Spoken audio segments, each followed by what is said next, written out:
Board of Appeals hearing, June 4th, 2026 is now in session, and sorry for the delay. The purpose of this hearing tonight is to review, is for an administrative review by the applicant regarding the... Oh, my bad. Sorry about that. Okay. Tonight, the purpose of this hearing is to hear a request for an administrative review by the applicants regarding the final forestation plan approval letter dated February 27th, 2026 by the Department of Planning pertaining to the legacy property under Chapter 81 and Chapter 25.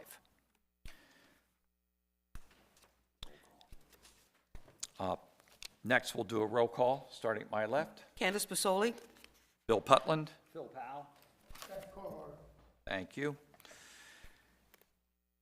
At this time, anyone wishing to speak at this meeting, please stand for, oh, I'm sorry, yeah, that's right. For anyone wishing to speak at this meeting, please stand for the oath. Raise your right hand. Do you hereby solemnly declare or affirm under penalties of perjury that your response given and statements made will be the truth and the whole truth and nothing but the truth? Thank you. Please be seated. The codified zoning ordinances for the Mayor and City Council of Havre Grace specify procedural governing the operation of the Board of Appeals of the city. Section 3 dictates administrative requirements to be met prior to this hearing, including advertising, posting the property, and notification of applicable property owners. Have these items been met? Yes, they have. Thank you. The ordinances governing the operation of the Board of Appeals for the city is a matter of public record and is available at City Hall should anyone wish to review it. The applicant tonight, again, is requesting a hearing for an administrative review.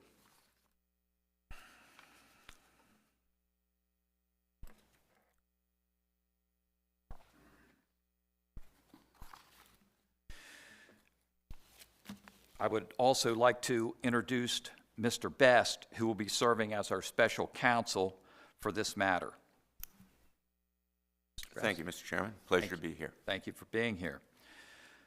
Again, the matter of this case is case number 560, an appeal filed by Charles Place, Carol Zimmerman, Carl Andrews, and Tammy Coit from the February 27, 2026 approval by the Director of Planning for the revised forestation plan of the Legacy subdivision. Before we proceed, I want to address how the board will conduct this hearing.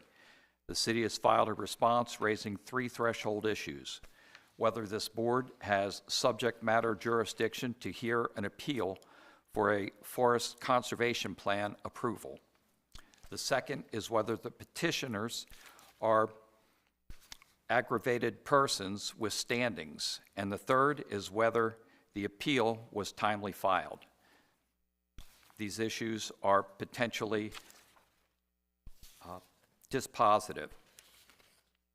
Mr. Place, on your behalf of the petitioners, has requested that the board hear both the procedural issues and the full merits of the case in one hearing tonight. Under the board's ruling, by procedure, Appendix A of the City Code, specifically Section 4, Paragraph 5, and Articles 4 of the City Code, the chair has the authority to determine the procedures for conducting a hearing, including the authority to decide whether to bonacate a hearing or whether to appoint a hearing officer to proceed with this board. After hearing from the parties, we will determine how we will proceed tonight. I will now give each 3 parties a brief opportunity to address the board for procedural questions. First, the petitioners. We'd like it to, we would appreciate it if you try to keep it in 3 minutes. We will give you a little leeway in that, but we don't want to exceed 5, so please try to keep that in mind. First, again, Mr. Place, when you come up to speak at the podium, please give your address and your name.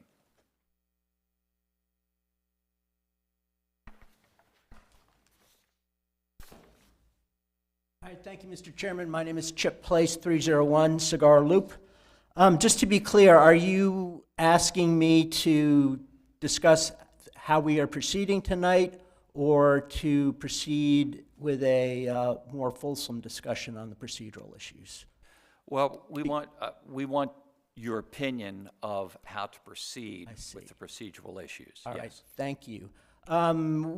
We strongly feel that it's important to give the petitioners an opportunity to present their case in full, as is the normal course of procedure.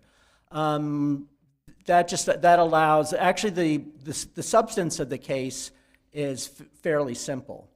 And we think the procedural issues are certainly a distraction. We feel there's no basis for those procedural objections, and including dismissing the case. Attempts to dismiss this case would be a serious injustice to the citizens who are participating here tonight.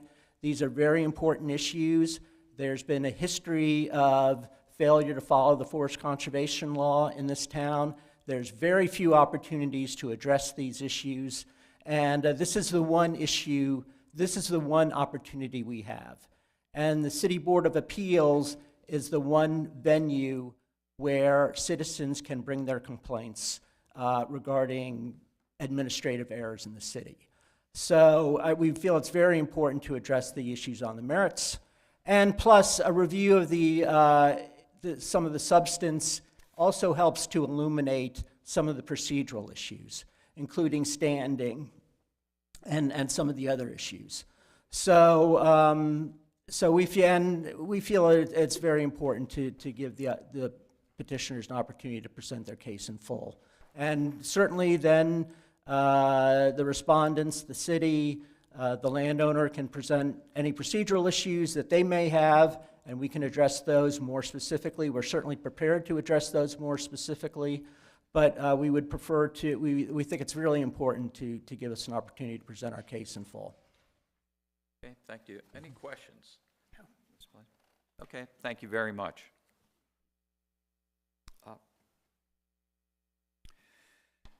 Next, we will hear from the city.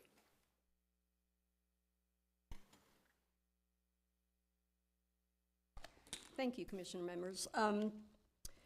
Again, name, address, thank you. Oh, yes, April Ishak. I'm here on behalf of the City of Havre and the Director of Planning and Department of Planning. Okay. We believe that proceeding on the merits would be not proper for the main reason that if this board is acting outside of its jurisdiction, then anything it decides would be ultra vires and would be void.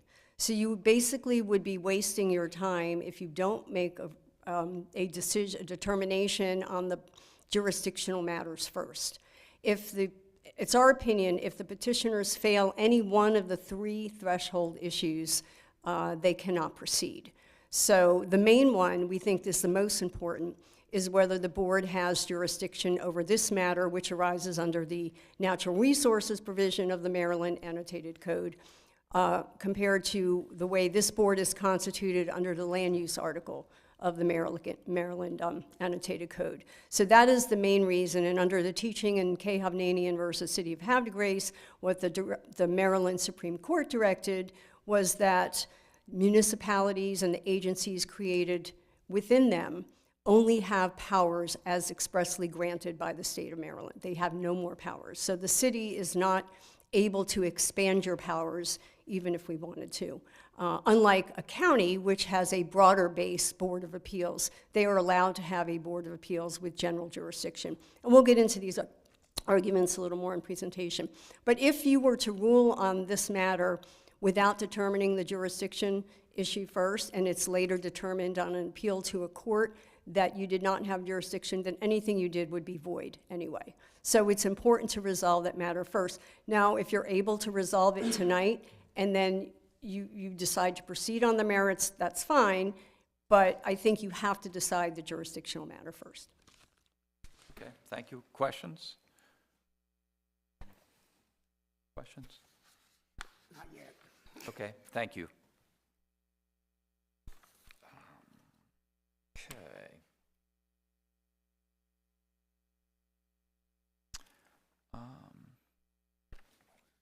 Sorry? Yeah. Mr. Chairman, I believe, if I may, the property owner is represented. Yes, Mr. Baker, is it? Yes, please, thank you. Good evening, Mr. Chair, members of the board. Adam Baker with Rosenberg Martin Greenberg with offices in Baltimore at 25 South Charles Street, Baltimore, Maryland, 21201. Here on behalf of the Green family and the entities that they own and manage with regard to the Legacies development, specifically Tierra Verde Enterprises LLC and MJER LLC. As the board is aware, we filed earlier this week a notice of joinder to join in and adopt the arguments that were set forth so eloquently by the city in its response memorandum filed earlier this week. So I'm not going to reiterate what Ms. Ishak had to say, but I would respectfully like to remind the board of a few salient points with regard to why we're here this evening. My client, the Green family, is not a developer. While they might be developing the Legacies, they are not in the business of development. They hired qualified and licensed professionals to help them obtain the necessary approvals from the city in order to build their development. And specifically with regard to the Forest Conservation Plan, which is at issue this evening, they hired Bay State Land Services, a firm that has over 35 years of preparing forest conservation plans and other plans that are associated with development here in the city of Havre de Grace. And Bay State prepared the Forest Conservation Plan, they signed it, and they sealed it, and they filed it with the city. And the city, through a meticulous and thorough review, ultimately approved those plans. My client has played by the rules. Unfortunately, Mr. Place has not played by the rules, and he has a track record of not playing by the rules. Roughly a year ago, as a member of the Planning Commission, Mr. Place mounted an attempt as a Planning Commission member to oppose and derail a plan associated with the Legacies, which my client was seeking to have approved. He knew what he was doing was wrong. He even acknowledged it on the record. He said, "I'm probably going to get in trouble for this." And he did it anyway. And he did get in trouble for it. He ultimately resigned from the Planning Commission. And he obviously hasn't learned his lesson, because here he is again tonight filing a petition which was filed untimely, which is before this board, which is Ms. Ishak and the city has articulated so beautifully in the memo that they submitted. This board does not have jurisdiction to consider, and he and his co-petitioners, unfortunately, do not meet the requisite statutory requirements for standing. And for all of those reasons, we would respectfully request that as a preliminary procedural matter, this board dismiss the appeal, again, for the reasons that the city stated. Thank you. Thank you. Questions? Anyone have questions? No? Questions? No? Okay, thank you.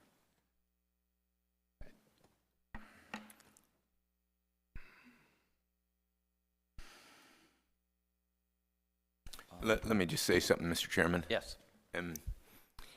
This body is governed by the Open Meetings Act. If you need to, and I assume that there's been proper notice that you can go into closed session. If you need to confer with me in closed session, that is an avenue of approach that we could pursue. Or you can ask me questions on the record, if you have them, as to whether you should dispose of this by bifurcating the procedural issues from the merits of the case, or going forward with everything tonight. So feel free to ask. Okay, thank you. And I think that at this time, we will have an open discussion. I think all parties should be able to hear that, and we will be asking for some guidance, I'm sure, from you. So I appreciate you letting us know our options there. but I think do we agree as the board that we should have an open discussion? Yes. Agree with that? Okay, so that's how we'll proceed. How do you all feel about this? It doesn't, why are we here? It doesn't belong here. Mr. Best can reinforce the fact that this forest conservation plan is not a part of our jurisdiction to rule on. Is that correct, Mr. Best? Well, I think both parties, Mr. Place and Ms. Eshak, have made compelling arguments either way. Well, I will say that the forest conservation plan approval is not found in the zoning ordinance. And there's an enabling statute for your zoning board of appeals in the state statute. And it basically says anything that arises under the land use article is your jurisdiction. If it doesn't arise under the land use article, it's not your jurisdiction. And so this forest conservation issue arises from a whole different chapter of the code. And I want to stress that there's other means of appeal available. I think the model ordinance stated that the city, like all cities and towns and counties that have zoning power and that administer forest conservation ordinances, they have to have a method of appeal of forest conservation plans. And there was a case that was found here, and I think it was this county, dealing with forest conservation plans, and basically the holding of the Supreme Court was that a forest conservation plan decision is a final appealable decision. Now, the court didn't say whether it was appealable to a board of appeal or straight to the court. Often when municipalities have violations or issues or permits that are appealable under the code, it goes either to the Board of Appeals or it goes straight to the circuit court. Straight to the circuit court, the writ of mandamus or some other action to get in the circuit court. So that's something you got to consider. This issue, I think, arises from a whole nother I think it is questionable that you have jurisdiction. And maybe it's best for it to go to the circuit court. If they say, well, you made a mistake, Board of Appeals, and they may send it back down. They would remand it back down, and you'd have another hearing, and Mr. Place would get another bite of the apple and have his day in court then. Or he'll have his day in court on a mandamus action in the circuit court, period. There's going to be some form of relief available through the appellate process. It's just who's going to hear it. Right. So you're going to have to decide whether, and I think the memorandum that were filed were pretty good, and if you need time to consider that, that's one thing. There's also this issue of bifurcating. You could end up spending 3 or 4 hours tonight on this case and find out you didn't have jurisdiction. And I don't know whether you wanted to poll the parties and find out how much time they needed to argue just the procedural issues. You might want to do that, because I suspect that'll take at least an hour and a half. So, where does that leave you? I don't know whether some towns and cities, they'll meet with their mayor and council or their various boards until 11 or midnight. I don't know what your custom is in Havre de Grace. But if you're accustomed to going past 10 o'clock, then, that might have some basis on what your decision is. But anyway, I go astray here. I'll let you ask any questions you might have. Okay, appreciate it. I do have a bedtime that I have to make, but I'm good until 11. Okay, just want everybody to know that. But I did look. I looked at our charter. I've certainly gone back. I've been on this board for a dozen years or so, and we have never heard a case like this. And looking at our charter, my personal feeling is that this is outside of our jurisdiction as a Board of Appeals. As much as I hate to say that, people like to, people come tonight and people would like their case to be heard. I'm one voice here, one of four, and I want to know, but that's my feeling. But I do want to know what you all think and how we should proceed. I went through the review of everything too, and I couldn't see that we have any jurisdiction over a forest plan. Yes.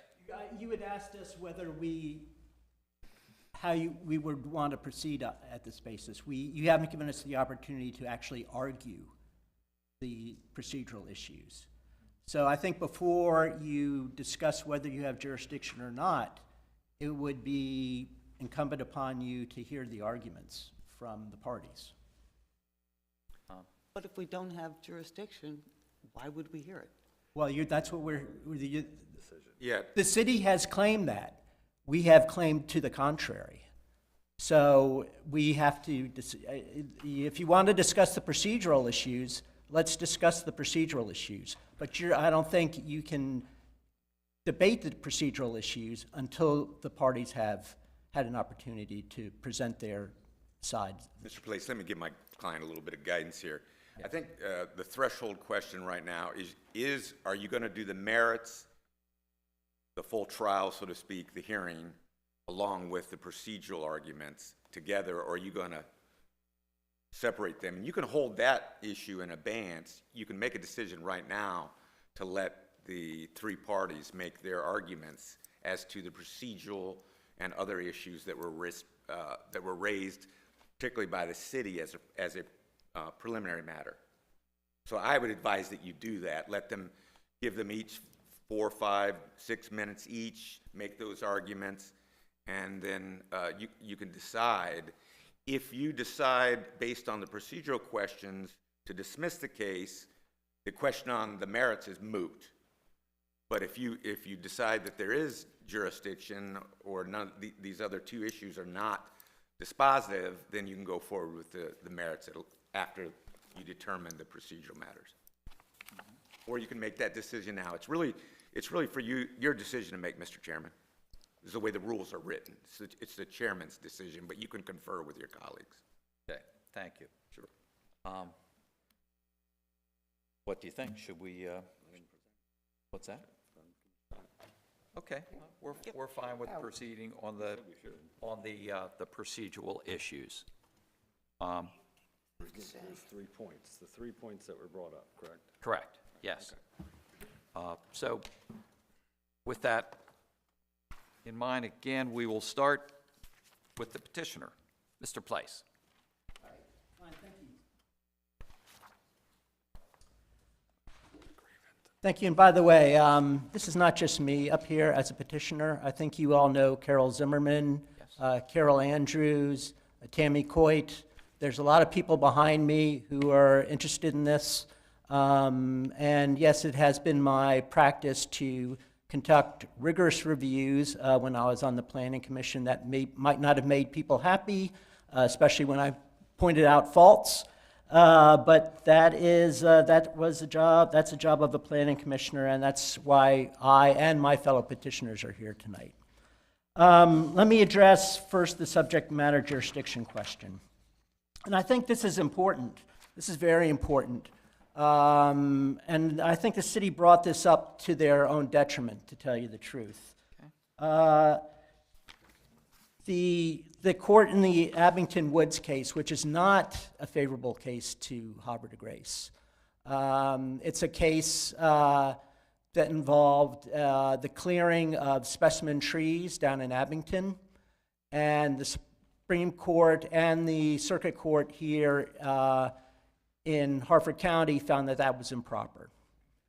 The trees were cleared with a variance that had no findings by the planning department in Harford County. And that's exactly what happened here, and this is why, you know, some of the merits blend with procedure. That's exactly what happened here on Clark Road. There was a waiver given to take down 24 specimen trees. And by the way, can I hand this out to you all? Sure. Thank you. Thank you.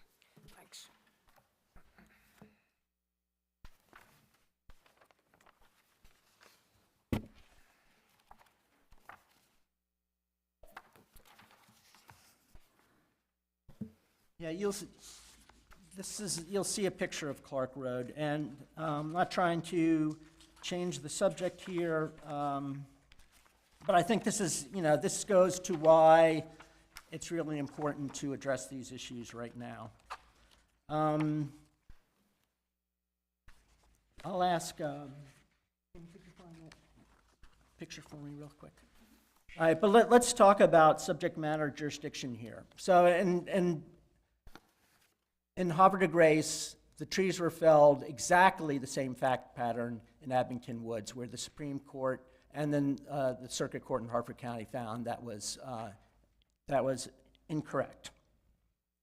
But here's the important, and that the Abington Woods case, the Supreme Court was very clear on the appellate process. And I'm going to read from you the section of that decision.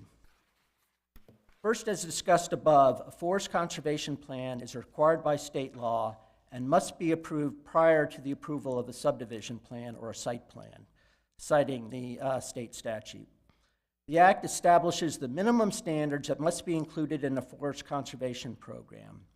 It requires any unit of local government having planning and zoning authority, that's the state land use law, to develop a local conservation program consistent with the intent, requirements, and standards of the subtitle. So it looks exactly to the state land use law to give the local law, the local municipality, the authority to enact, to administer the state forest conservation law.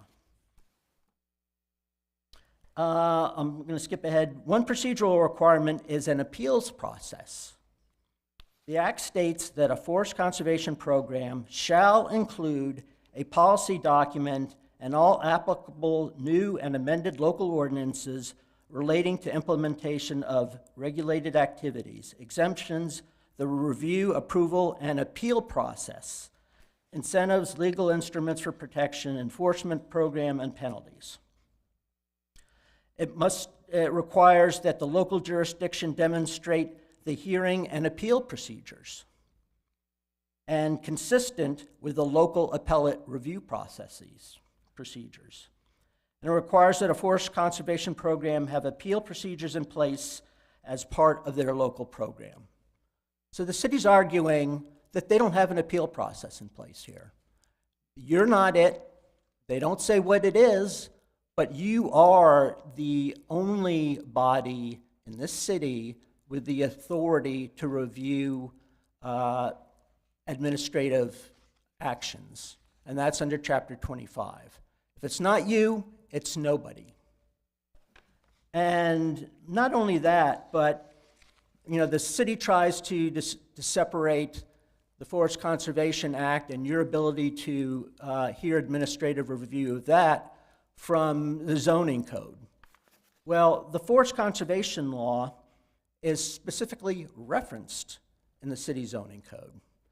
It's part of Chapter 210. It's Chapter 205, 205-10, which specifically references the forest conservation law. It's in there with all those other zoning provisions like setbacks and side yards and everything else that you normally review as part of your appeals procedure. So it's right in the city zoning code. So a forest conservation plan approval is ripe for appeal, separate from the subdivision review, the court says, but the local authority to develop a conservation program derives from the same planning and zoning authority, the state land use law, that the department, or in this case the city, claims is a bar to your body. A local jurisdiction must demonstrate an appeal process in its forest conservation program that is consistent with the local appellate review process. Again, you're the only local appellate review process here under Chapter 25 of the city code. And then the court actually in Abington Woods found that the Harford County's planning and zoning regulations derive the appeal process for the forest conservation law. Now, here's the big, and you can read the section 25-15A. It's very broad in terms of what things you get to review. An error of any final order, requirement, decision, or determination made by any administrative official, department of the city government, planning commission, or historic preservation commission, that's in there, in the enforcement of and administration of the city code, building code, the subdivision regulations, or any other ordinance or regulations which may hereafter be designated by the city council for administrative review. So that you get to review everything. There's nothing cut out of that. Now here's the big problem for the city in this. The state Supreme Court, the statute, the Forest Conservation Act, and the regulations in the Forest Conservation Act require the city to establish an appellate review process. Under the ordinary courts, they have to provide an avenue for appeal. If they don't have an avenue for appeal, then their whole forest conservation program is invalid. They should not be administering the forest conservation law at all. And I think this only highlights more to our merits why the city should not be administering the Forest Conservation Act at all, because they repeatedly fail to follow the Forest Conservation Act, not just with Mr. Green property, but with other properties as well. So that's why you are it. You're our fellow citizens. And we really hope and expect you to hear our case on the merits. You have the subject matter jurisdiction here. Nobody else has it. And if the city or Mr. Green doesn't like what you do, they can appeal to the circuit court. But as your fellow citizens, we ask you to exercise your subject matter jurisdiction over this matter and hear our case in full. Thank you. And do we want to deal with these issues one at a time? You want to hear about standing and the Yes. others, or? Yes, we do. You want to hear?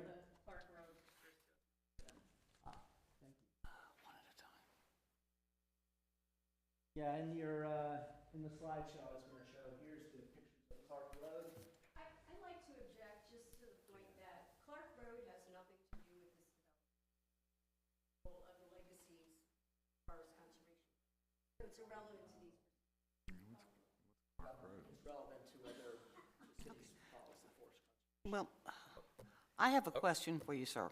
You need to be at the microphone so this can be recorded.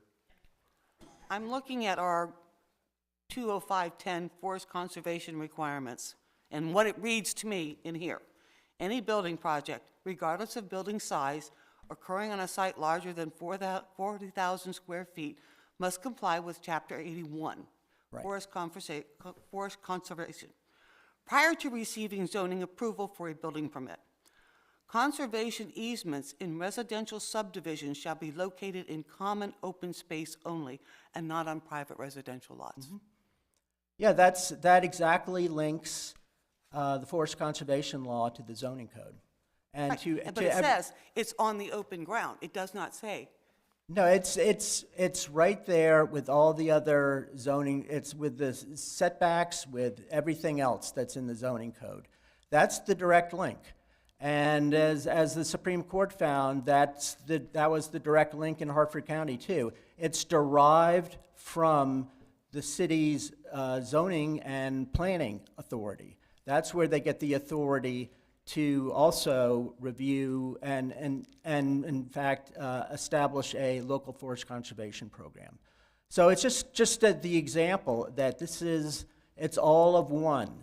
And though in Abington Woods, the court found that a forest conservation approval is ripe for review before a subdivision plat review, the whole authority derives from the state land use law that the city's claiming you require a special designation for. But it's there, and if the state, and again, if the city does not have an appellate review process in place, then they don't have a valid forest conservation program, and they shouldn't be doing this. And you, again, your body is it. You are the only body with appellate review, certainly designated in this city. And you're the only appellate review that's available. Okay. So thank you want to hear about standing then too, or do you want to go one issue at a time? One issue at a time. All right, thank you. Next, we'll hear from the city.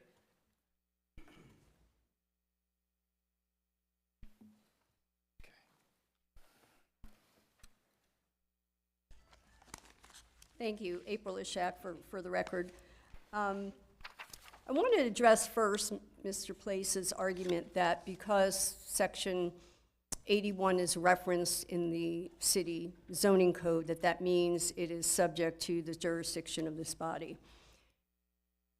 Under what the Supreme Court directed in K. Hovnanian case is the principle that if you are a local municipal body or an agency, you only have the express powers granted to you.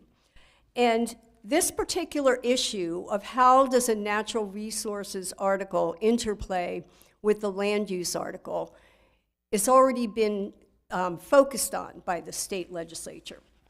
And if it's on page 6 of my response, but there I state, the Maryland legislature anticipated the interaction between the land use article and other law, such as the natural resources article, and specifically denied any implied relationship with land use matters. So I'm going to quote right now from the article.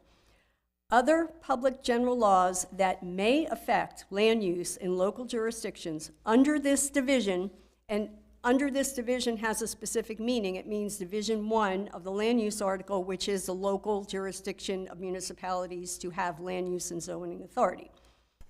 And it says, this includes the provisions of the local government article and Title 8, Subtitle 18 of the Natural Resources article. And the section goes further to claim the inclusion or exclusion of a provision of public general law in this section, that's Division 1, may not be construed to imply any relationship between the provision, meaning natural resources or other public law, and land use matters included in this article. So they already contemplated that somebody was going to try and bootstrap the forest conservation or natural resources article matters into land use and zoning. Land use and zoning is a very special animal under Maryland state law, and therefore we believe that the jurisdiction should be clear. Now, Mr. Place claims that there's no other place they can appeal. The circuit court's right down the road. They didn't even attempt to file anything in circuit court. But our position is, as to this body, there is no right to hear the forest conservation plan appeal. Earlier, Mr. Place said, oh, this is a fairly simple case. I beg to differ. People who review the forest conservation plans and prepare them are certified. There's actual trainings that go on under COMAR that are required. So these aren't, quote unquote, fairly simple. They're actually fairly technical. And I don't think there's anybody here tonight that is a licensed forester to speak to these issues. And that's one of our objections as well. But as to the jurisdiction, this body here is land use zoning, special exceptions, variances, conditional uses, appeals from a planning commission approval would come to you. That would be a standard course. But maybe a permit denial by the Department of Planning, something like that. Those are land use and zoning matters. In our paper, we also cited some other matters, and I gave them as examples.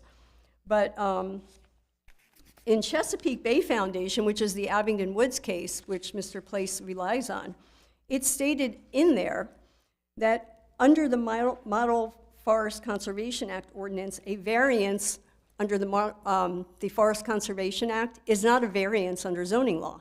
That actually goes for review to Department of Natural Resources. They get to review it, and if they object, and if they don't object, the variance goes through. So that's the process for variance, completely different than the variance process here from local zoning laws. There was another matter that I cited in my response where one of the matters at issue, and it was a zoning board case, was the numbering of houses and whether that was proper. And the court found the numbering of houses was not a zoning matter subject to review by the Board of Appeals. So there clearly is a difference between land use and zoning matters and other matters. And again, the structure makes sense, because if you look at the local government article of the Maryland Annotated Code, which governs counties and municipalities, completely different article, and it's also accepted out of the land use article, as I mentioned earlier. That article gives the counties broad jurisdiction to have general boards of appeals of general jurisdiction. And so therefore, I would say even further, and more importantly, we don't have the authority to grant this board more jurisdiction, even if the city wanted to. So the state law has to advise or confine what we do at state law. And if we're wrong, guess what? If it goes to court, the court's going to tell us, you were outside your jurisdiction, the matter was ultra vires, we're going to strike it. It's void. That's just the way municipal law is. We're very constrained. This is why whenever the state of Maryland tries to constrict the land use and zoning authority of our government, of the local governments in general, we're sometimes the only municipality down in Annapolis complaining, because land use and zoning is one of the main authorities local governments have in the state, and they keep restricting what we can do with that. But anyway, that's the hierarchy of thought that goes into what the jurisdiction. Just because it's cited in our zoning code doesn't mean it automatically grants you jurisdiction. We have to look at what the state law expressly allows. And I think that's outlined pretty well in my response memo. The other thing I wanted to point out on the jurisdiction was that the Chesapeake Bay Foundation Abington Woods case does not talk about which body has jurisdiction to hear the appeals. And in that case, the Harford County Code said any interested person can appeal this case to the circuit court. Unfortunately, the city of Havre, we don't have anything in our code. Now, Mr. Place takes the extreme position that because we don't have anything in our local code, we shouldn't be allowed to review any forest conservation plans at all. First of all, there's no court support for that. I've not seen anything in the regulatory bodies supporting that position, which I consider very extreme legally. But more importantly, DNR approved our local code. Our local code didn't include an appeal process. The appeal process is not required in the model ordinance that we adopted. So I'm sure there are other municipalities out there that have adopted the model ordinance, which doesn't have an appeal process, and are kind of sitting there with the same situation we're in, thinking, oh, by adopting the model ordinance, I have all the minimal elements needed for the state law. So if Mr. Place has a beef, his beef is really with the Department of Natural Resources for not providing a better model ordinance that we could all follow and be ensured that we provided all the processes. Notwithstanding, our code does not prevent them from going to the circuit court. So that would be, in my opinion, if they have an avenue at all, and I'm not automatically conceding that they would have standing to go there, I'm just saying if they have an avenue under our local rules, that's where people would go if they have an appeal of a department head decision. They would go to the circuit court, and that's been my experience here as city attorney. We had a case years ago where there was a dispute between the city department head and one of the local members in the community over a water issue. They went to court and filed in circuit court. We had another case that went to tax court. It didn't come here. So there are other courts where you can pursue these things, as each matter has to be looked at on its own case. And we believe, under the facts of this case, it does not belong in this body. It belongs in another body, but not this body. And the fact that the city doesn't have an appeal process set out in its code does not mean that that automatically confers jurisdiction on this body. That's all I have, unless you have any questions. Thank you. Questions? Then, where is their avenue if they feel something was wrong with it? What is the avenue for relief? Where do they go?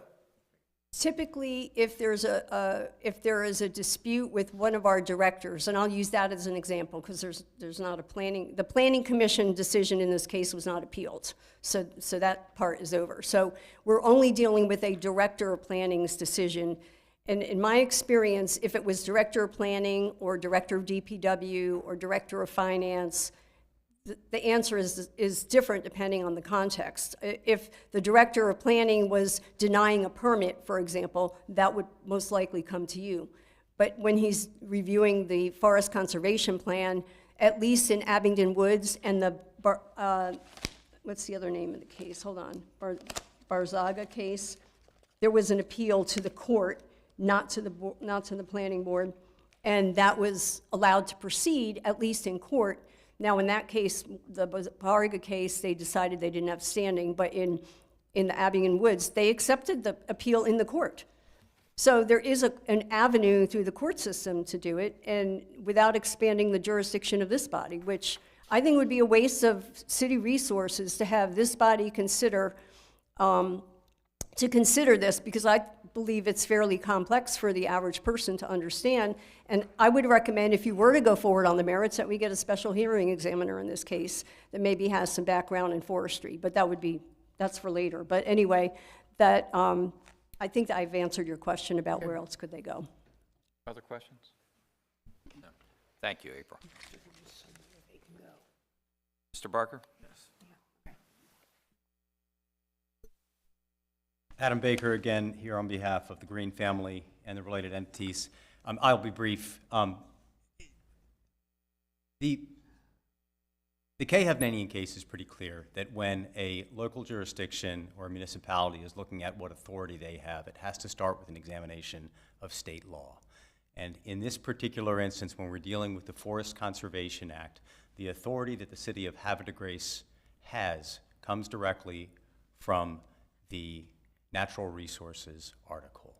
And while you look at the scope of the board's authority as articulated in the code, and it appears broad, that authority is espoused through the land use article. And there is nothing in the Havre de Grace Forest Conservation Act or the Maryland Forest Conservation Act which bestows upon the city of Havre de Grace or the planning, the Board of Appeals, the authority to consider the appeal that is before you tonight, because while the law might not state what Mr. Place wants it to state, it does limit you in the respect that there is nothing in the city code which allows this board the authority to hear this case that's before you this evening. And again, for the reasons espoused in the memorandum stated, this board does not have the jurisdiction to consider this appeal. Thank you. Thank you. All right. We have 1 minute of rebuttal, please. Absolutely. Thank you. And I'll be very brief with this, too. I'm going to read one more time from the Abingdon Woods case what the Supreme Court had to say about appellate review processes.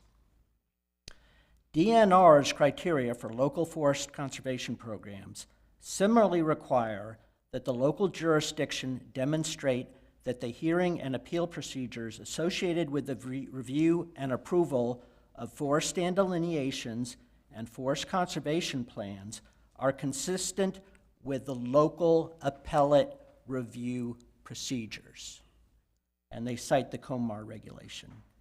The Act and implementing regulations, by their plain and unambiguous language, require that the local forest conservation programs have appeal procedures in place as part of their local program. The only local appellate review processes here in Havre de Grace is under Chapter 25, and it's through the Board of Appeals, the very broad Board of Appeals. There's nothing in the city code, as there was in Harford County, directing an appeal to the circuit court. It's only you. And what the cities were suggesting is that there's no local oversight over the forest conservation program. And that's clearly not what the Supreme Court said what the statute says, or what the regulation said. So that's why this body is the authorized body to hear an appeal in this matter. Thank you. Thank you.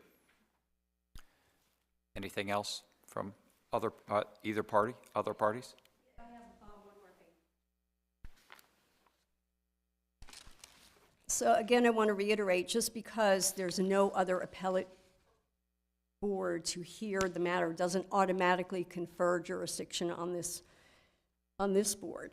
In Bargava, I now have the name correct, 365 MD App 172, in that case, and I'm just reading from the intro synopsis, and this was a group of people filing an objection to an affirmance of a grant of a variance of a county's tree conservation ordinance. Landowners filed a petition for writ of administrative mandamus challenging the county board's affirmance of grant of variance from county's tree conservation. There is nothing in the COMAR and natural resource article that says that a local board has to hear it. It just says the local process for appeal. That could be to this body or to the court. And as I previously stated, if there is nothing to go forward to this board, the typical process is people go to the court. So I think that to suggest, and actually this board did hear something once before involving a capital cost recovery charge. And the appellant in that case tried to argue, first, the question came up, why didn't you appeal the May 20th Board of Appeals decision? Why did you wait? And the response from the petitioner in that case was, I didn't wait. I'm appealing the decision of the Director of Public Works imposing a capital cost recovery charge. And I remember Commissioner Bussley looking at the gentleman saying, I'm sorry, I wasn't at that hearing. I remember reading it in the transcript saying, I apologize, saying, we don't have jurisdiction over that. That's not our thing. We don't do Board of Director of DPW capital cost recovery charge review here. And in fact, the circuit court agreed with that and went up to the Maryland Court of Appeals, and we just recently got that dismissed. However, but that's an example of something that wouldn't really come before you or shouldn't come before you. And that case has proceeded before the circuit court and the tax court. And you know, so we've had different jurisdictions, and sometimes it's confusing where you need to be. I'll admit that. It's not an easy thing. But just because it's confusing or just because we don't specifically apply it doesn't mean it automatically broadens your jurisdiction. So that's all I have on that one. Thank you.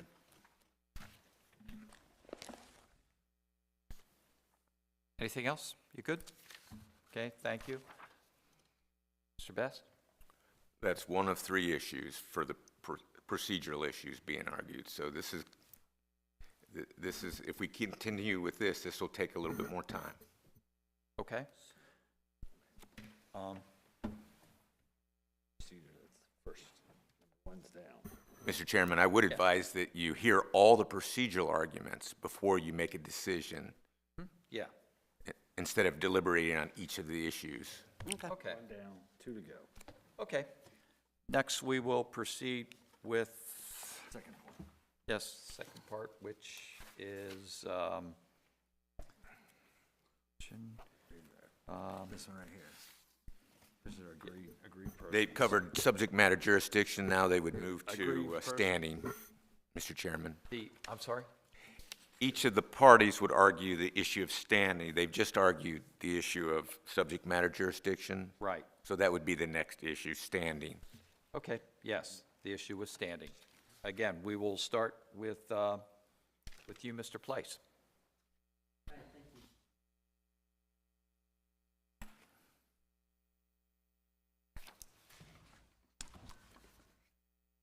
All right, so some parts of the city's brief were a little confusing on this point, suggesting, that you had to be a party to the Forest Conservation Plan approval in order to have standing.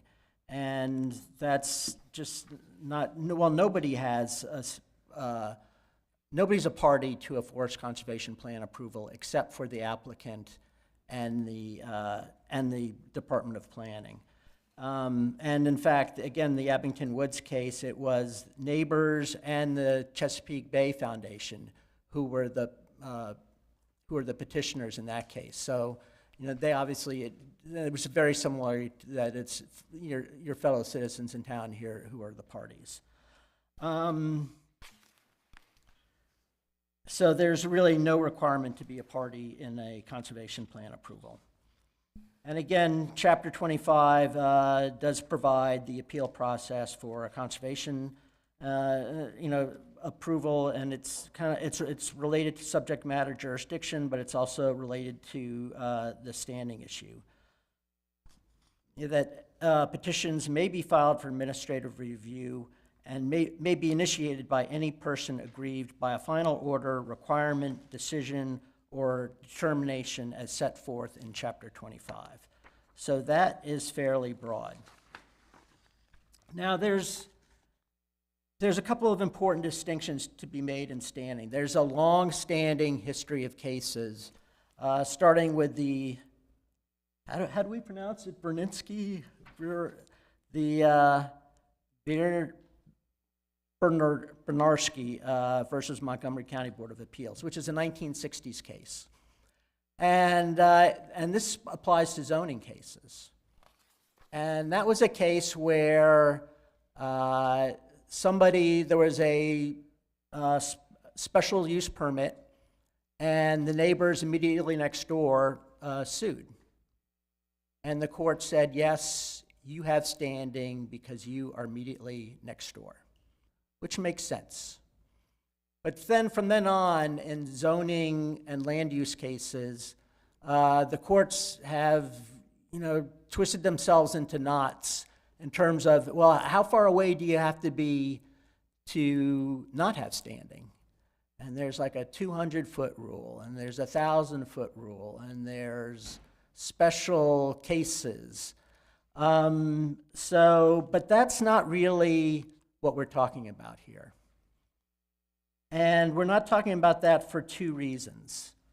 One is because, again, and this is why it's important for the Board of Appeals to claim subject matter jurisdiction here, because there's a big difference between who has standing before the Board of Appeals and who has standing in the circuit court.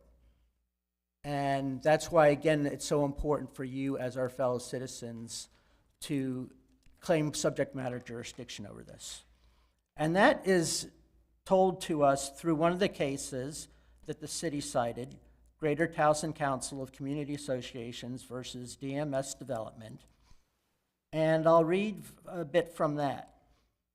We note here an important difference between standing requirements before the board, meaning the Board of Appeals, and standing to bring a petition for judicial review before the circuit court. As the court noted in Sugarloaf Citizens, another case, noted a liberal standing requirements are afforded those who seek to challenge a county agency's decision before the Board of Appeals. And I'll read further from that. The Court of Appeals previously explained, bearing in mind that the format for proceedings before administrative agencies is intentionally designed to be informal so as to encourage citizen participation, we think that absent a reasonable agency or other regulation provided for a more formal method of becoming a party, anyone clearly identifying themselves to the agencies for the record of having an interest in the outcome of the matter being considered by the agency, thereby becomes a party to the proceedings. And then further on in COM for responsible development on 25th Street versus Mayor and City of Baltimore, a concerned group of citizens may be allowed to argue against a zoning decision before the board, but not sufficiently aggrieved to seek judicial review of a board's decision. In Sugarloaf, the court found the Court of Appeals articulated the policy underlying the administrative standing requirement in Maryland, permitting wide latitude to persons aggrieved or feeling aggrieved by county zoning decisions. The requirements for administrative standing under Maryland law are not very strict. That's their rule. Now, you have before you tonight, forget me, you have Carol Zimmerman, who, by the way, has, I don't know if you know, she has a doctorate degree in environmental studies from Yale University. I think everybody recognizes her as an esteemed advocate for the environment in this town. And she has done so much. By the way, we have an affidavit from her because, unfortunately, she's on a bucket list trip out of the country tonight and could not be here. She would have loved to have been here. And she's been very active in this. And in fact, as a result of certain cases we've seen in town, forest conservation cases, seeing how the legacies has proceeded, she's helped form a coalition in this city to address development issues. And many of the people in that coalition are behind us right now, including our other petitioners, Carol Andrews, who has been on the Tree Commission, the Harford County Forest Commission, who went way out of her way to study forestry and plants at Longwood Gardens, and who has been advocating for the forest in the city for a long time. And then Tammy Coit is a neighbor of the Green property. Her house is 200 feet away from the Green property where the first development occurred, and the Green property that was subject to the forest stand delineation drawing, which is an issue here. So these are serious people. And these are serious people in this city. And again, given the liberal standing in Board of Appeals cases, it's important for you to recognize not only that you have subject matter jurisdiction, but these people should have standing to come before you and have their complaints heard on the merits. There's also a big difference between an evolving difference in understanding between zoning matters and environmental matters. Now, part of what we were going to present to you tonight is DNR mapping that shows that the Legacies forest is part of a contiguous forest. It is a forest that's identified as potential for forest interior dwelling species. And it's also identified as a Tier 4 biodiversity network. It's, I'm not sure what this has to do with standing. We do need to keep this okay. reference just to the standing. Well, and that's why I'm speaking to the fact that there's a different standard for standing between zoning cases and environmental cases. And the city's comprehensive plan has also recognized, which we were going to present to you tonight, the serious loss of tree canopy in this city, and that all the forest conservation and landscape ordinances must be strictly enforced. So why this is different is because in zoning cases, you have a building on a lot. And the people who are affected by that there's limits to how those people are affected. But in environmental cases, for instance, in zoning and forest conservation, the whole community is affected. And again, the comprehensive plan has recognized that specifically.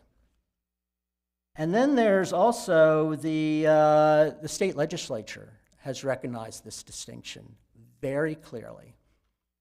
In 2025, they enacted the Natural Resources Code Environmental Standing Act. And I'll read to you from that. The General Assembly finds and declares that the natural resources and scenic beauty of the state of Maryland are in danger of irreparable harm, occasioned by the use of an exploitation of the physical environment. It further finds that improper use and exploitation constitute an invasion of the right of every resident in Maryland to an environment free from pollution, and to the extent possible, it further finds that the courts of the state of Maryland are an appropriate forum for seeking the protection of the environment, and that unreasonably strict procedural definition of standing to sue environmental matters is not in the public interest. So who else is going to bring up these cases? And then, that area of the code gives standing in Maryland in the courts of equity to any person, regardless of whether he possesses a special interest different from that possessed generally by the residents of Maryland, or whether substantial personal or property damage to him is threatened. And it does appear to apply to non-discretionary acts by officials, and it's not clear how it'll apply to the Forest Conservation Act. It's a new piece of legislation, and I'm sure that will evolve. But the overall policy is clear, and the mindset is changing that standing in environmental cases is not the same in zoning cases. And all those cases back from the 1960s, which are zoning cases related to you have to be next door, don't apply anymore. You have to look at the broader context of the environmental matters. And especially at the Board of Appeals level, concerned petitioners should not be dismissed over arcane proximity rules when the issues defined by city policy through the conservation plan are community-wide, and failure to strictly enforce the forest conservation laws are already apparent. Thank you. Thank you. Zizek? If I could, I want to provide something for you first. Please do.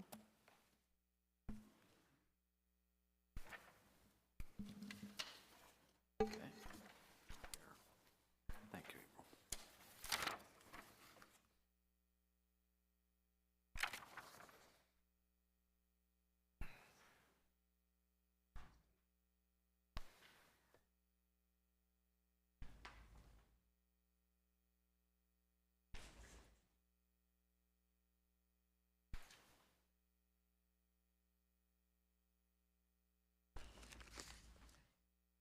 April Ishak again, on behalf of the city and the planning department and planning director for Havre Grace. I just handed out what is the Department of Natural Resources, section 1-503, titled Standing, Availability of Mandamus or Equitable Relief. I've read through this provision several times. First, it was adopted in, I believe, 2025, effective through June. Okay, so it's an effective currently, but it talks about having standing in the courts of equity. This body is not a court of equity. So this provision of the Department of Natural Resources section of the Maryland Annotated Code does not provide standing before this body. So the only thing we have to go on before this body is that petitioners must be aggrieved persons. And as that term is used under Chapter 25 of our code, which is the Board of Appeals, and the land use article of the Maryland Annotated Code, which talks about persons aggrieved can bring appeals to this body, the Board of Appeals. So that's what we have to go on. What does it mean to be a person aggrieved to this body under the land use article of the Maryland Annotated Code and the city code, which also requires you to be an aggrieved person. So the environmental law that the natural resources article that's cited does not confer standing in this body. It confers it in the courts, and we're not in the court. And our code and the land use article say you must be aggrieved. So it's up to the petitioners to show that they're specially aggrieved.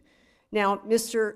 Place said that they don't have to show that because that's zoning law. Well, he can't have it both ways. If he's in front of the Zoning Board of Appeals, but now he's saying zoning law doesn't apply, which is it? If he wants national resources law to apply, then he should be in the court.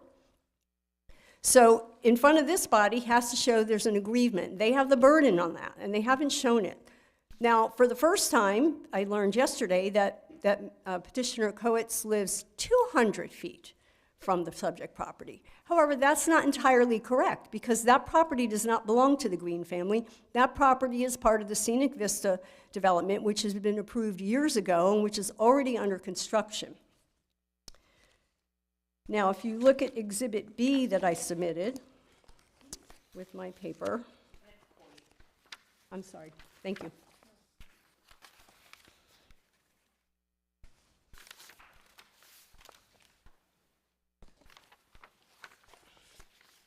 If I may, I have another handout.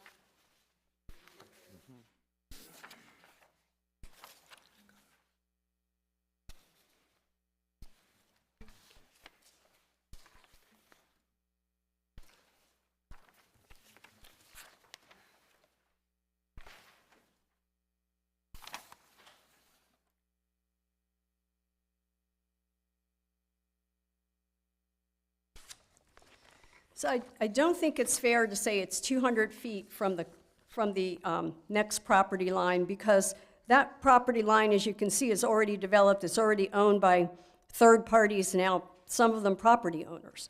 So, but if you look to the next property line, it's at best 790 feet with a hedgerow of trees behind the Coates property, 4 rows of homes, or to-be-built homes, and 2 roads before you even get to the current Legacy's Green family property. And I would argue that based on the cases I cited in the response, that is enough to say that's not an adjacent property for purposes of being specially aggrieved. And then if you want to argue that they're specially aggrieved because the trees are being removed, even if you go to the canopy line, that's now at 2,145 feet. Not close enough by itself to show special agreement.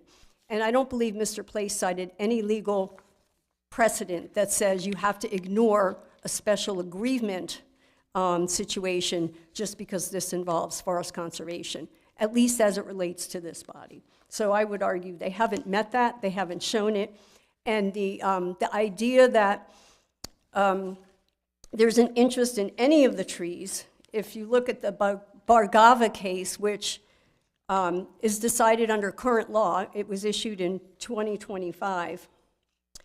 It noted in that case that the notice provisions for variance to the Conservation Act, in that case, they provide that an application is to be served on DNR.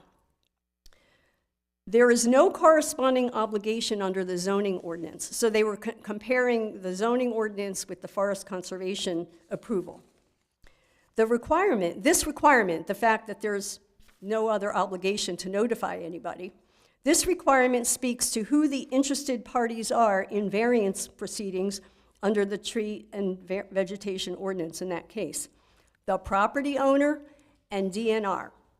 That's it. Bargava found that the adjacent property owners are not mentioned as potentially interested parties. As the trial court correctly noted, the appellants did not point out any cognizable right that they had to the trees on someone else's property. It's a reported opinion from the Maryland Appellate Court. So it's our position that if there are interested parties here who have a right to appeal, that have standing to appeal, it's the property owner and it's DNR if they had any concerns about the trees being taken down. That's the body who gets the notice if there's going to be a variance request, okay? It does not, our Forest Conservation Act does not have a public input session or public information session like the state DNR proceedings have. We don't have them, we're not required to have them under current law. I'm not speaking to the law that's going into effect soon, I'm just talking about current law and law under which this was approved. And that's partly what the complainants, the petitioners are complaining about. They didn't have a voice in that review process. Our local code doesn't give them a voice in that process. This internal review And when it goes to Planning Commission, the question is, did they submit their preliminary forest conservation plan with a sealed architecture stamp on it? Yes, they have. And then subsequent to the Planning Commission approval, then the department director approves the plan. That's how it works. There's no public input session in that process. So even under our own code, we don't have a provision for them to participate because it's not required, at least under the existing state law, it's not required. So all of a sudden they get standing because they don't like the approval. Okay, fine, but it's not before this body. If they have standing at all, it's not before this body, and that's why you shouldn't hear it on the standing case. But one, because they're not aggrieved, and two, our local process does not give them standing under that review process to participate. And I have nothing further unless you have questions. Thank you. Questions? No? Thank you. Mr. Baker. Thank you. Again, Adam Baker here on behalf of the Green family. I'll be brief. Consistent with the Comar Model Ordinance and the Havre de Grace Forest Conservation Act, there is no recognizable party participation for the Forest Conservation Plan approval, which Ms. Ishak just alluded to. Dissimilarly, in the Aberdeen Woods case, the Harford County Code expressly provided that any interested person whose property is affected by any decision of the Director of Planning may appeal within 30 calendar days. There's no similar provision under the City of Havre de Grace Forest Conservation Act. And generally speaking in Maryland, in order to have standing, you have to be a party to the proceedings below and you have to be aggrieved. And petitioners, unfortunately, because of the way that the City of Havre de Grace Forest Conservation Act is set up, were not parties. There was no opportunity to be parties, so they do not meet that prong of the standing requirement. Now, with regard to aggrievement, generally speaking, in order to be aggrieved, you have to demonstrate some sort of personal property interest that is adversely affected, and I'm quoting the Benarski case.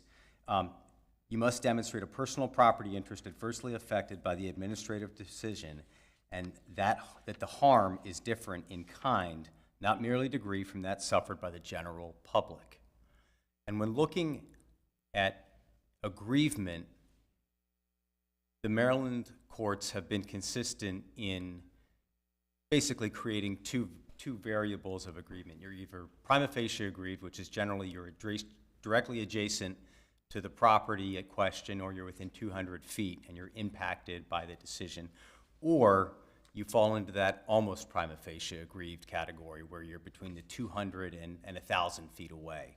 And I think as the exhibit which Ms. Ishak just provided you with, the closest petitioner is roughly 700 feet from the property line of the property that is the subject of the Forest Conservation Plan approval, which is before you tonight. So they're in the almost prima facie aggrieved category. However, petitioners have the burden. They have not established any special circumstances or any special harm that they have suffered or will suffer by the approval of the Forest Conservation Plan. So while they may fall in the category of the almost prima facie aggrieved status, they haven't provided any evidence to suggest that they are somehow harmed in a way that's different than the general public. Thank you. Thank you. Any questions? Question? No? Thank you. Thank you. Yes. Just one quick thing. I think both the city and Mr. Adams have made our case that the city doesn't provide an avenue for appeal here, so which is a basic part of the problem, again, while you were it. You know, if we had been allowed to give our case in chief, the petitioners, each of the petitioners wanted to say a few words, which may or may not help you establish standing, but I think if they would have that opportunity to do that, that would help. Or they should at least have that opportunity to say why they are aggrieved. Would you allow that, Mr. Chairman? I'm going to defer to you. Well, my understanding is that Mr. Place was the lead petitioner and that he would speak for the others, but if you want the other petitioners to speak, you may want to give them, in the abundance of caution, give them each a minute or two. Yeah, it's just a minute, just, you know, just why they are here. That's fine. And they're not going to argue the law or anything, they're just going to That's say. fine. They will have to have been sworn in. Yeah, I think they will. Okay, that's Okay. fine. We will ask you to keep it brief, but we'll allow that. All right, I'll ask Carol Andrews to step up, please.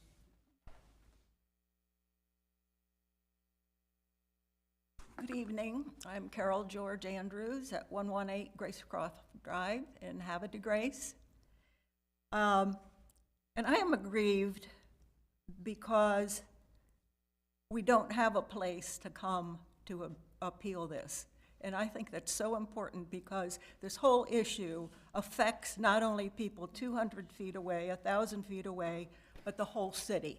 And that's been said in the comprehensive plan. They're talking about the gateway down 155 and how beautiful it is with all the trees and the greenery. So, having said that, I came to Havre de Grace in 2001 before major development resumed north of the city. There were many large trees and scattered forested areas which attracted me to the area. Since then, I have observed a significant decrease in forested land during development of Bully Rock, Grace Manor, and developments along Bully Rock Parkway, a road that wasn't even there when I arrived. This change in the landscape spurred me to learn more about trees and their benefits and to take action to what I saw in the tree removals as a detriment to our city and citizens within. I took a series of classes at Longwood Gardens, which included deciduous trees. I joined the Havre de Grace Tree Commission, which advises the city concerning where to plant trees to increase our canopy and the type of trees to plant. I also joined the Hartford Forestry Board, which advises the county and its forestry code. I instituted the Havre de Grace Tree Walk, and I was instrumental in prioritizing native trees to be planted in the city and recommended an increase in the city tree canopy and accountability thereof. For many years, I have distributed tree seedlings provided by the Hartford Forestry Board at Havre de Grace, Green Team events, and elsewhere. My classes at Longwood Gardens taught me many facts about trees that are not often known. For example, large trees absorb more carbon than younger trees. Trees filter pollution from the air, which is significant for Havre de Grace, considering our location between two major highways. Trees respire oxygen, upon which we depend. Forested trees communicate with each other, and they provide a calming effect on humans, which has been researched and proved. While I have devoted much of my own time over the last 25 years to trees in our community, I recognize that I must rely on my government to do its part by applying the laws intended to protect our remaining forests on land under development. I fully support the Forest Conservation Act and expect the city to ensure the law is followed to protect the treasure that trees and forest represent to our community.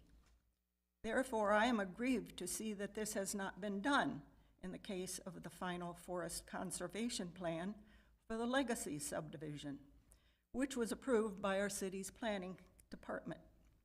Thus, I am supporting this petition to the Board of Appeals. Thank you. Thank you.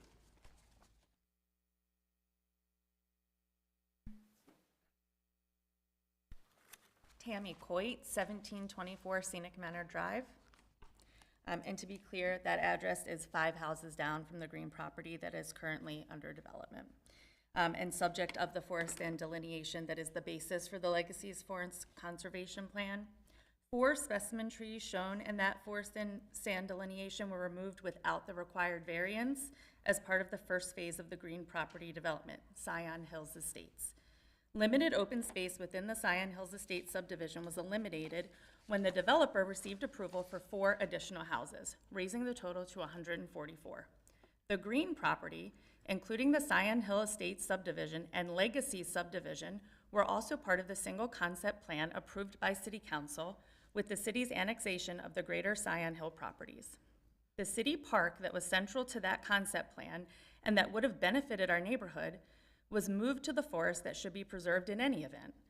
Note further that the single concept plan identified the forest to be removed under the approved forest conservation plan as, quote, "to be determined." No further action by the city council determined that the forest should be removed to expand the single concept plan's residential area. The central public park, forest, and the green property status as a historic site were all key factors in choosing to live in Scenic Manor, even as we accommodated new traffic from development of the green property down Scenic Manor Drive. Therefore, I am aggrieved that we are being forced to accept the burdens of the green property development without the anticipated benefits of open space and proper application of the Forest Conservation Act. Thank you. Thank you. And I'm going to give you my personal agreement. I also have an affidavit from Carol Zimmerman that I won't read, but I will submit it to you for the record. Yeah. So, And here she cites the Clark Road situation and other matters in addition to her background, as you all well know, as a member of the Green Team. And to do my part, I'm going to have to, whoops, sorry.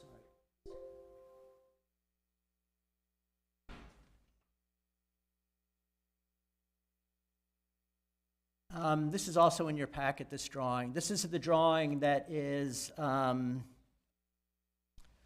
I referenced earlier. This is a DNR mapping of the contiguous forest that extends from the green property all the way down Gashies Creek, from 155 down to Route 40. I have the background as an architect and an attorney with extensive experience directing large-scale land development projects in the Hudson Valley, New York City, and Houston. I'm a homeowner in Bully Rock, bordering on the same contiguous forest shared with the Legacies. The forest extends from Scion Hill at 155 and along Gashies Creek at the end of our cul-de-sac, Cigar Loop, down to Route 40. Within Bully Rock, the forest is owned by the Homeowners Association and is designated forest retention under the Forest Conservation Law.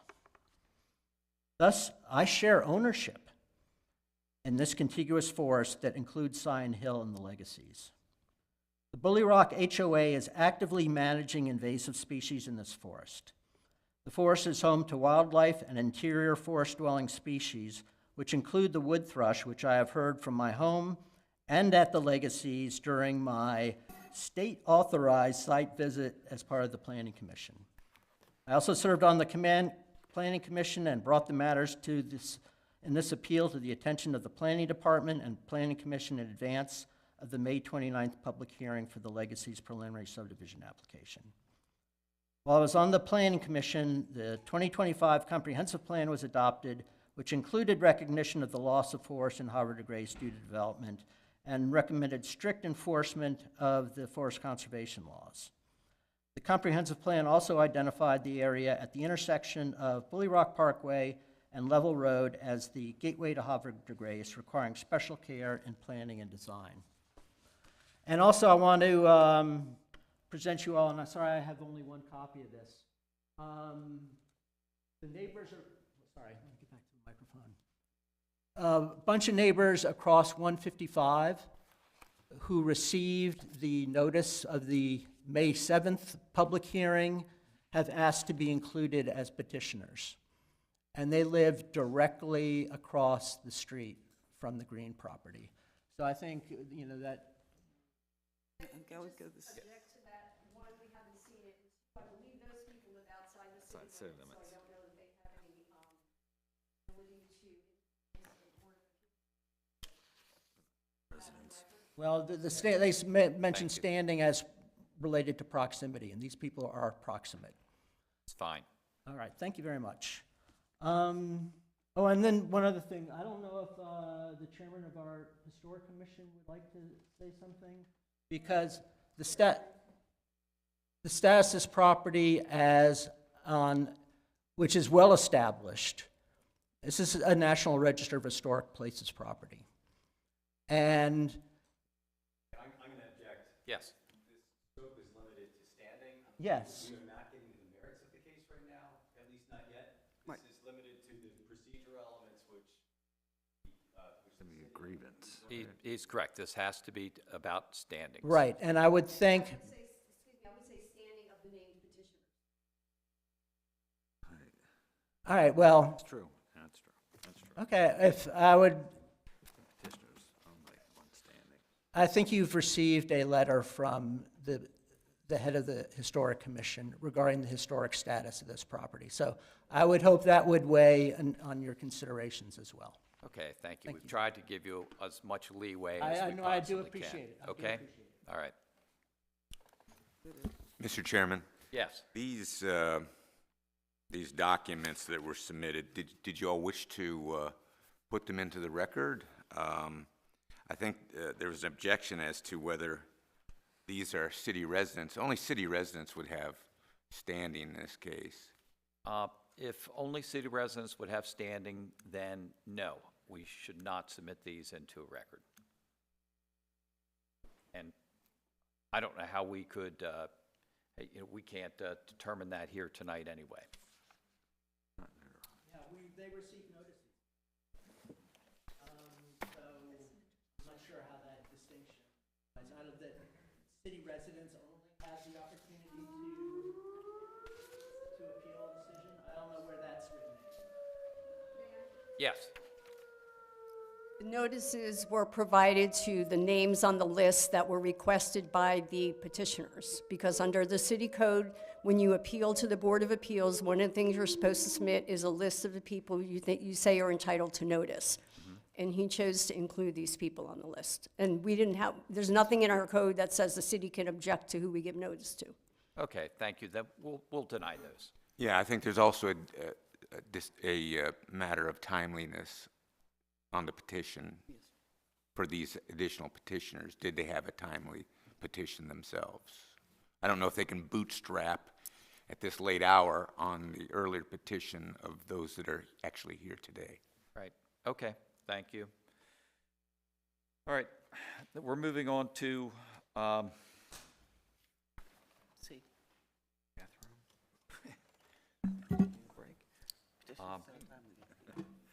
we're to the third issue, whether the appeal was timely filed.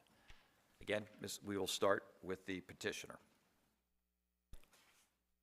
I'm going to lose track of my papers here a little bit. Be careful. I know. Okay. Well, hopefully you share the same opinion as petitioners on this.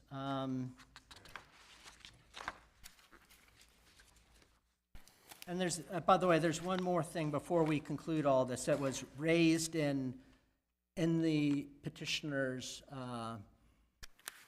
in the city's response that I would like to address in particular. Since In I raised it. reference to, are we moving on to the timely appeal? Yeah, we are moving on to timely appeal, but before we close out, there was one other point that was raised in their response that, since they raised it, I would like an opportunity to address.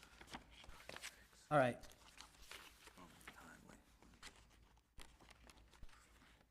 I'm sorry, I'm fumbling around a little bit. All right, timely appeal. All right, this was particularly specious on the city's part to raise this.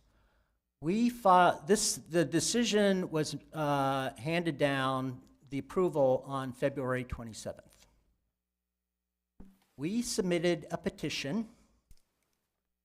We submitted a $400 fee. We submitted exhibits to the Director of Administration as directed under Chapter 25 of the City Code. That is the process for administrative appeals under the code. And all that was done in a timely manner. I found one typo that I submitted on March 8th. There was a question about what's the appropriate list of adjoiners, which is also required. And the petition itself suggested that the list of adjoiners in the legacy subdivision application would be the list of adjoiners for this application, for this hearing too, because it's basically the same property. And there was a little back and forth on that. And, you know, in fact, maybe a couple of people had moved in since then in the new subdivision there. So, yeah, and to make sure that the record was clean, the petitioners did submit a further list of adjoining property owners. And one other exhibit, which is Exhibit K, which is your exhibit up there, which I think, again, is very important to this whole thing, understanding what the scope of all this is, related to everything, standing and everything else. So we had, and that was all filed by March 29th. Everything that was required was filed within 30 days. And then you might recall I was here at your April meeting. We had also filed a request for a stay, concerned that the trees could get cut down before this matter could be heard. And you might recall we were here that night and we were told, you know, we weren't allowed to speak, and then it was understood that it hadn't been presented to you at all. And so we raised why has this not gone to the Board of Appeals? Well, you know, and after we'd submitted everything, and, you know, in April, well, you know, the state law says you have to submit separately to the department and to the board. You have to submit notice separately to the department or the Board of Appeals. So we submitted a notice, came in, went to Staples, spent some more money to make more copies, did a personal letter to you, did a personal letter to the Director of Planning, submitted another thumb drive with the same application, and the notice was very clear in what it said. It said, we have already submitted this application according to the city code. And we requested a hearing on this. We weren't being scheduled for a hearing. That was the problem. So, you know, even if you were going to accept that, well, here's the irony. The city is saying the city's code doesn't even follow the state law. That's what they're saying. Well, you have to follow something else. You have to look to the state law. I mean, really, you're asking, you know, citizens filing a petition to, oh no, you didn't. You followed the city law, okay, but you didn't follow the state law. So, but even assuming that there was something in the state law about filing a notice, the petition itself is the notice. The petition itself says, City of Havre de Grace Board of Appeals, petition of the four of us, for review and approval of a decision of the City of Havre de Grace Planning Department with a stay, further proceeding, requested restraining order. And it cited the specific approval that we were doing. That's notice. You couldn't provide more clear notice than that. And the first paragraph and 9 pages thereafter provided you complete notice. So this idea that, you know, you had to file a different form of paper to the same, a different form of paper back to City Hall with the same exact information, and somehow what we submitted is not timely. That just shows that the city's not really interested in addressing the merits of this case. They're looking to pick on anything that they can to keep you from hearing this and to keep the citizens of Havre de Grace from hearing this matter. And it's not right. We provided everything that was required within 30 days under Chapter 25 of the code, and we provided complete notice through the petition itself. Thank you. Thank you. Zishak?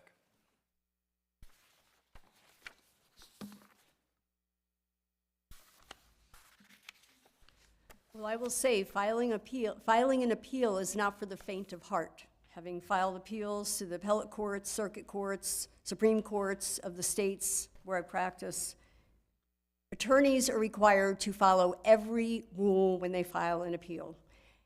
And Mr. Place, by his own admission, is an attorney, maybe not admitted in Maryland, but he should be held to the same standard as any attorney, and that is you got to follow the rules when you file an appeal. Now, this body is formed under the land use article of the Maryland Annotated Code, which I've said several times tonight. Since Mr. Place decided to go down this path to appeal to this board, then he needs to comply with all the rules and regulations that apply to this Board of Appeals. So, the city does not have any authority to waive the requirement, nor are we required to tell the appellant how to perfect their appeal.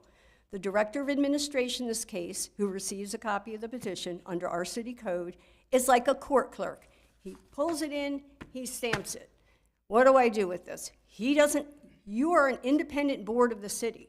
The Director of Administration can't come in here and say, you're going to hear a hearing next week. He has no authority over you, and you all know that. So what does the state law say? The state law says that, and it's under section, hold on, I'll get it. Section 4306, appeal procedures. Under subsection B, a person shall file an appeal within a reasonable time provided by the rules of the Board of Appeals. And in our case, it's 30 days. So we concede that he filed a paper with the city within 30 days. But it also says, by filing with the administrative officer or unit from whom the appeal is taken, which would be our Director of Planning, and with the Board of Appeals, a notice of appeal specifying the grounds for the appeal. Now, our city code does not obligate our Director of Administration to forward anything to you. He's not in regular direct communication with the Board of Appeals. So the question internally arose, what do I do with this petition? And then he was appealing the decision of the Director of Planning. So now the Director of Planning is now in an adversarial position with the Board of Appeals, which is much different than a routine variance or request for conditional use where there's more of an advisory role. So that created an internal conundrum. And without a legal requirement for turning it over to the Board of Appeals, that's when the decision was made to recommend to the board to obtain outside counsel to try to sort through this, because now we have various parties involved. So anyway, the city's main thing is that our city code does not supplant the state law. It is in addition to the state law. And once Mr. Place and the petitioners chose to go down the path of appealing to the Board of Appeals, they were required to submit the papers in a timely fashion to this body, which is an independent body. And it could have been as simple as addressing the Board of Appeals in a cover letter, because quite frankly, then it would have been, oh, okay, we're going to give this to the Board of Appeals, which is much different than just saying we're appealing. So because of that void in our local ruling, that created the conundrum. There was nothing done intentionally to dissuade them from filing the appeal, and the Director of Administration's job is to make sure it's complete, and that's where the back and forth came with the list of addresses. It's not the city's job to tell them who the addressees are, who the notice should go to. It's up to the petitioner. So they finally gave that on March 25th. They submitted their final, well, not their final now, but at the time, their complete petition on the 29th. And then we're like, well, where's the Board of Appeals version? And that's when the later one came. So there was nothing intentional done. It was a void in our local rules, and the city does not have authority to supplant the state law, and the state law is very clear. And I'm going to hand out a copy of that for you for your consideration.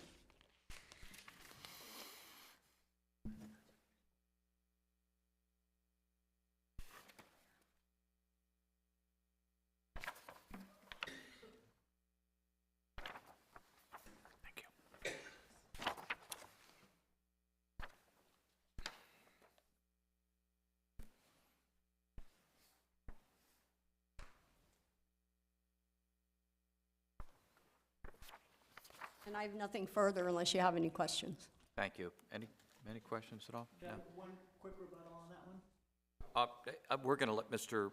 Baker. I'm sorry, I didn't mean to step on. Thank you again. Adam Baker here on behalf of the Green family. Just briefly to piggyback on what Ms. Ishak just stated, when considering the timeliness of an appeal, you must consider Land Use Article Section 4306, which Ms. Ishak just read from, and the City Code 2516, which require, in combination, a strict 30-day appeal deadline and filing the appeal with the Director of Administration, the Director of Planning, and the Board of Appeals.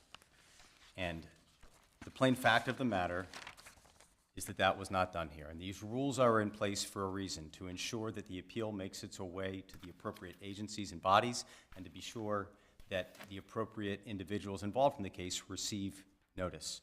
Now, the Forest Conservation Plan was approved on February 27th of this year, and I'm going to walk you through a brief timeline of what happened.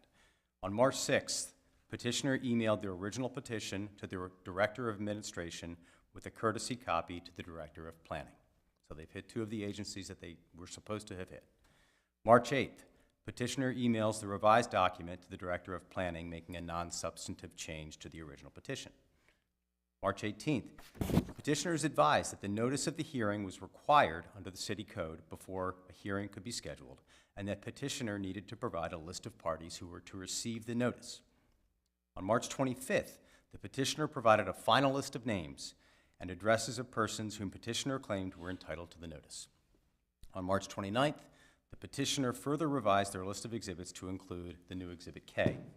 And then finally, on April 20th, almost 52 days after the approval of the Forest Conservation Plan, the petitioner submitted a notice of appeal with two separate cover letters to the Director of Planning and one to the Chair of the Board of Appeals. This is well outside of the 30-day appeal period they were entitled to following the February 27th, 2026 approval of the Forest Conservation Plan. And Maryland case law provides that there is a rule or statute or ordinance which specifies the parties upon whom appeal must be filed. Failure to do so warrants dismissal. And I think Mr. Place's willy-nilliness and the haphazard way in which they went about this appeal is indicative of his disregard for the rules. And frankly, as an attorney, he should know better. It's not easy to file appeals. You have to follow the rules, and there's a reason the rules are in place. And unfortunately, their appeal was not perfected until well outside of the 30-day period that they were supposed to have made the appeal. And again, for this reason alone, in addition to the other two we've already discussed tonight, this appeal should be dismissed. Thank you. Thank you. Questions? Any questions? No. Thank you, Mr. Baker. Yes, rebuttal?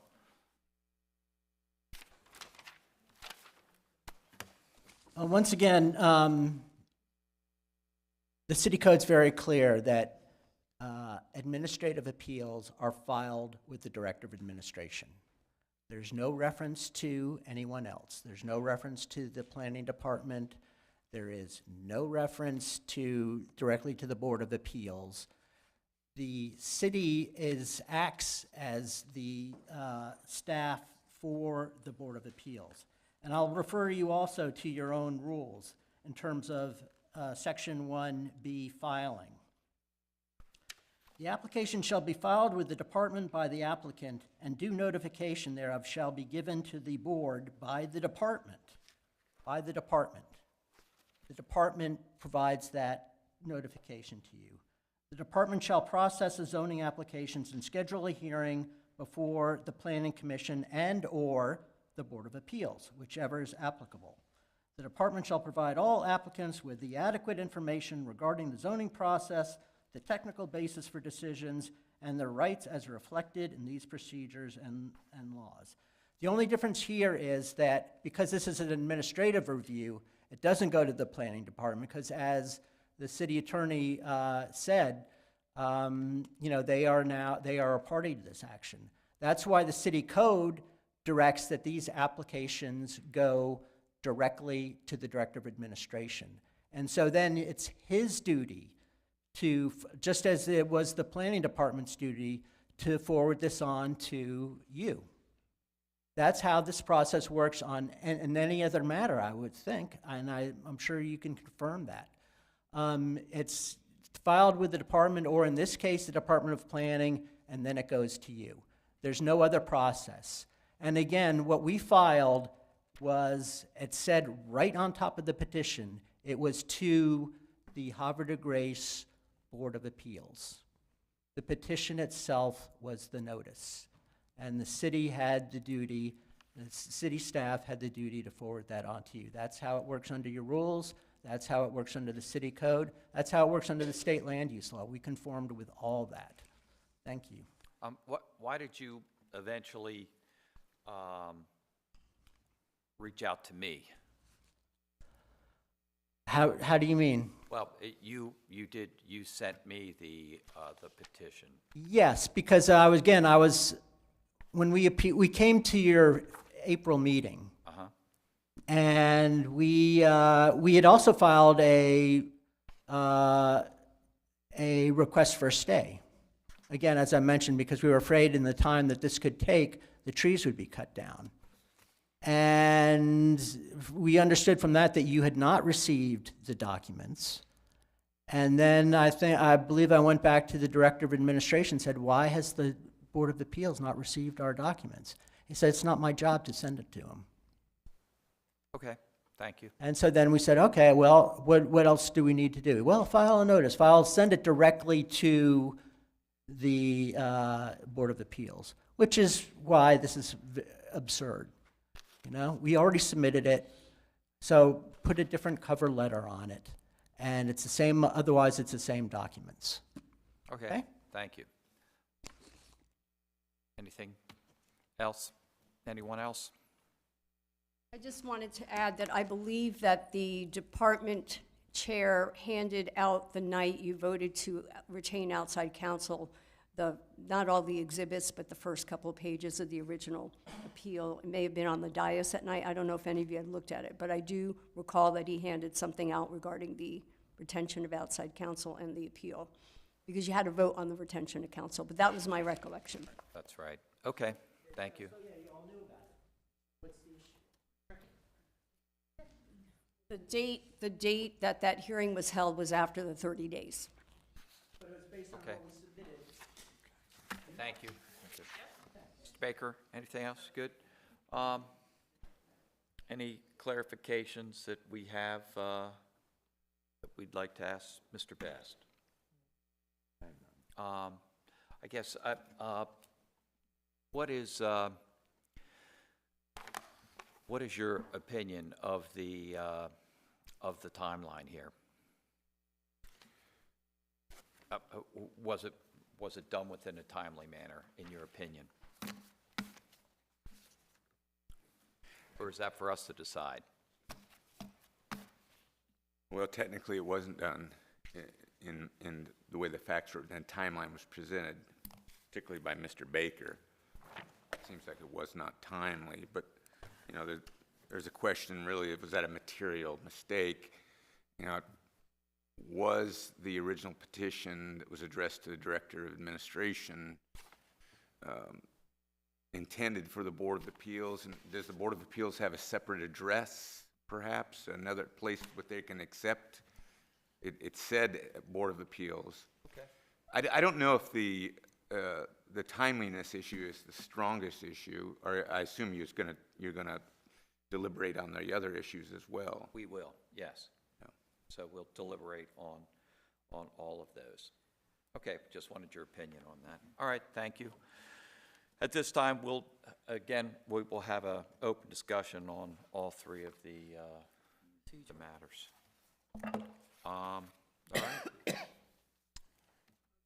Mr. Chairman, I did want to bring one more thing up, since the city brought it up. What is that? It was regarding the city statement and their response regarding the historic status of the site. I think we've really taken, everyone's had an opportunity to speak and everyone's had an opportunity for rebuttal. So at this point, I think we're just going to have an open discussion about our feelings about the But we made the point in the brief. Okay, thank you. All right, let's take, want to discuss each of them? We'll start with the first one, whether the board has the subject matter jurisdiction to hear an appeal for a forest conservation plan. How do you feel about? I don't feel we do. I don't have the knowledge to even know. I wouldn't feel comfortable in making a decision on that. Well, Our jurisdiction, I don't think we have jurisdiction. And wouldn't feel comfortable. I wouldn't feel comfortable moving forward. Thank you. Facing any decisions, because I don't believe we have the jurisdiction. And I'm not knowledgeable enough to clearly make a decision on that. and really, I don't think that really even matters. I think what matters is if we do have the jurisdiction. In my personal feeling is that we don't, and that but that, you know, that's how I feel about that.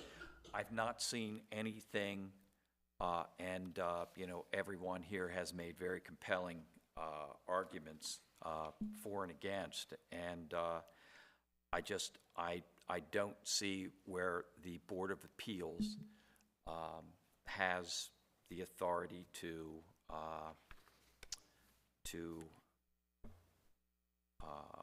approve a forest, to really speak in reference to jurisdictional matters for a forest conservation plan. That's my feeling. But let's keep going. We're going to go through all of these, all right? The second, about the standings of the petitioners. I don't know, I'm not the attorney, but if we don't have jurisdiction to base any decisions here, does that come into play? Do we make a ruling on that? Yes, you should make, in the abundance of caution, since they're all lumped as a procedural matter that could be reviewed in itself to the circuit court, you should handle each of them piecemeal. Okay. You know, I will say standing, again, as I stated before, you know, to kind of retrograde a little bit, standing, the forest conservation provisions of the city code are not in the zoning ordinance. They're in a whole different section. So the ordinance is silent on the appeals process. What happens when it's silent? Then they have, through case law, through the common law in Maryland, a right of appeal elsewhere through a writ of mandamus or administrative mandamus. So it's not like they're left standing in the cold without any way to find relief. There is an avenue, and there are other there are other land use, not land use related, but other non-land use related permissions that are granted by the city of Havre de Grace, like all municipalities, that the local zoning code isn't, the local ordinances aren't specific on what the method of appeal is. So when that happens, it's a writ of mandamus by common law. So certainly not all types of appeals available in a municipality is conducive to go to a Board of Appeals. For example, the city of Annapolis has a building code Board of Appeals and a Board of Zoning Appeals to handle the various jurisdictional issues in that way. So your code is silent, but there's still a methodology for appeal on that standing. Okay. Thank you. Standing. The first one not working, knock the others out. Well, we should make it. Yeah, I know think. everybody's the same question, but we should make We should have an opinion on them, and then we will and then we'll make our decision. That's the standing, I mean, nobody lives close enough to be damaged by what's going to happen or not happen. Mr. Chairman, let me give a little overview of standing in Maryland. Okay. There's three types of standing. There's general standing, there's property owner standing, and there's taxpayer standing. In the principles of general standing under the common law, you have to show some harm that's particular to the individual claiming standing that's separate and apart from the general public. You know, are you being harmed in a way different than everyone else? If there's particularized injury to you, you'd have standing under general standing principles. And then there's property owner standing. Property owner standing is standing in Maryland that's particularly applicable in zoning cases. And I think it was Mr. Baker went over this. There's prima facie standing and there's almost prima facie standing. And so prima facie meaning that it's assumed that there's some injury, regardless of any showing of particularized specificity, if you're real close to the property. So if you're immediately abutting the property, the law just assumes that you're going to have issues with noise, sound, smoke, other nuisances. So you're going to have standing. It's a default type situation. And then there's almost prima facie standing. It goes for properties that are further away than directly abutting, 200 to 100 feet. But when you have this level of standing, almost prima facie, then you have a duty as a person demonstrating standing to show that you, some factors are involved, to show that you have specific injuries. So you have to plead something, you have to state something in the record as to how, for example, garbage blowing onto your property because of the use, or exceedingly loud noises because of the use of the property. That's what gives standing. So you have to wonder, was that put into the record that there was some particularized standing for those property owners between 200 and 800 feet from the property in question? And then if you're further out, you simply don't have property owner standing under zoning principles. And then taxpayer standing, you normally have to show that you're a taxpayer, and it normally involves something about the local government's use of funds, grants, finances, that sort of thing. So if this is in fact a zoning case in your mind, then property owner standing would apply, and the petitioners would need to show prima facie standing or almost prima facie standing, as I've already explained. Okay, thank you.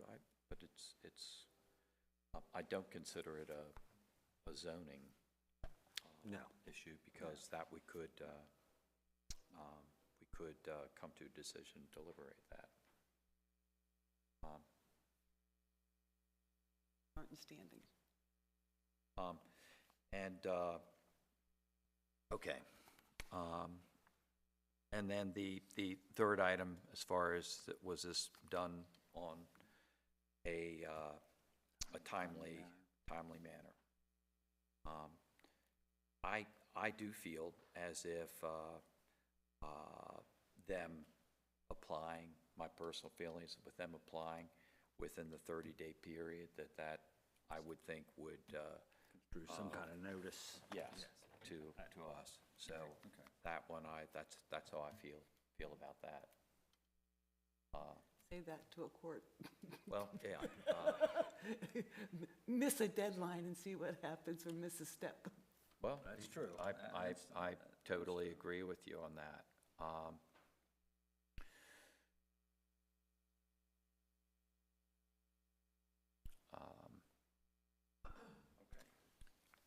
Okay. Well,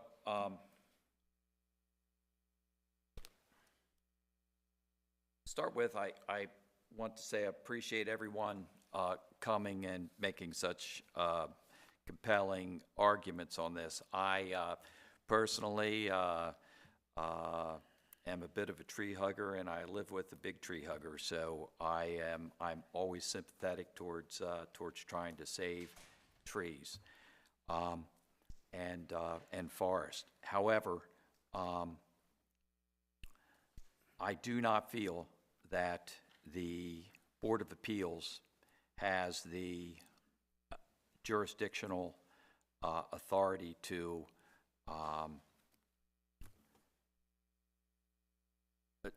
let's see here.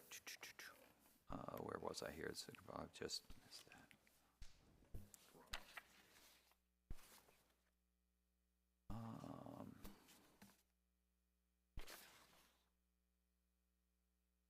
Yes, I do not feel that the Board of Appeals has the subject matter's jurisdiction to hear an appeal for a forest conservation plan.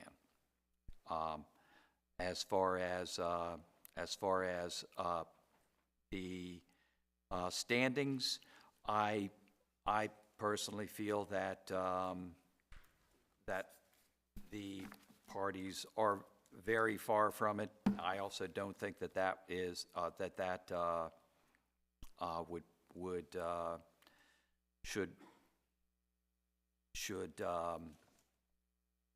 that I don't feel that they do have standings. However, I do feel that the appeal was applied for in a timely manner. Okay? Okay. We make a, Well, making a decision on the procedural issues that were argued before you, that requires a motion. Right. Yes. A question like whether you're going to bifurcate this, or whether you want to hear it now, thereafter, all the merits of the case, that's a decision for you, Chairman, consulting with your colleagues. But this question on whether you're going to rule on the procedural issue done by motion. Right. Okay. Do we have a motion? I do, but how do you want that worded? Well, Basically, you're dismissing this appeal. Would that be right? to, A dismissal of the appeal? Yes, you could, Would that be, I mean, I'm looking for the right, I think the motion. right motion. Yeah. I would go through one by one and poll every member on their position up or down on each of them. Okay. And then once that's done, someone put basically a motion Outlining on that. the record as to what the chairman just went over, Okay. his feelings on the three issues, and then you ratify that by motion. Okay. But you should, because you need findings of facts and conclusions of law, if you, not really so much finding of facts, because it's not a merit case, Right. but you need to put something in the record for each individual as to why they feel each of those issues fails or not, and why. okay? Have a little bit of a record. Okay. Get the first one, give an opinion, second and third. All right, we will poll each member. First, this will be whether the board has subject jurisdictional matters for a forest conservation plan approval. no, we do not have this jurisdiction. No. Briefly, why? Each of you. It's just that we are a quasi-legal body, but this sounds like it needs to be in a court of law. This is something that's not relevant to our position here. I say that we don't, and it's just because when looking through the Board of Appeals charter, there is no reference to forest conservation plans. When you say charter, Mr. Chairman, you mean the code provision on jurisdiction, or do you mean the rules of the, which is? I mean, the rules of the Board of Appeals and what we're able, the decisions that we're been given the power to grant or deny. All right. Jurisdiction, I basically agree with you, Bill, that I don't think we have the authority to base an opinion on that because it goes beyond the scope of a zoning or a planning appeal process. Okay, thank you. I feel the same way. Okay, thank you. All right, let's go to the standings. I do not believe the petitioners are in a place of standing. They don't live close enough to the property, nor do they have an invested interest in the property. Thank you. I also, and this was one that I was really, that I really didn't know how I felt about until you really described the different types of standings and with the, and how Maryland defines that. And when you say that, I do feel that it does not fall within that, that standard set by the state. I don't agree with them having standings. I think there's enough of a buffer between this property that, to rule out the fact that they're going to be adversely affected directly from this decision. I agree, been said well. And the third, whether the appeal was filed timely. No, it was not filed timely. I would say it was filed timely. I had maybe, but I'll say it was, we were given notice, so I would say yes, for the fact that notice was given. I'm in the no camp. Okay. Who's in two? All right, now we need a motion. Okay. For decision on, So what are you going to do? What request. are you going to do if we're going to move? You need to decide on the third one, or can we just have independent opinions on that? Yeah, I'd do a motion just on the third one, on the timeliness. It seems to be, might be a, There's a general consensus on the first two, but the third one, so. you might want to just pull it out and do that. okay. All right, that we can. Make a motion on the first two. I make a motion on the first two for, the first one is Jurisdiction, jurisdiction and standing, that we don't agree. don't agree. We With don't the, handle this. with the request. With the request, yes. I'll second. So moved, all vote in favor of the, I'm sorry? Two. Chairman, you basically are dismissing the case for lack of standing and Lack of- lack of jurisdiction, lack of standing. That's good. You wish the state to do that in motion. I'll make a motion that we dismiss the case on the jurisdiction, lack of jurisdiction and standing. Now it is seconded. Again, Robert's Rules of Order. All in favor? Aye. Ms. Basoli, aye. Bill Putland, aye. Phil Powell, aye. Jeff Carhart, aye.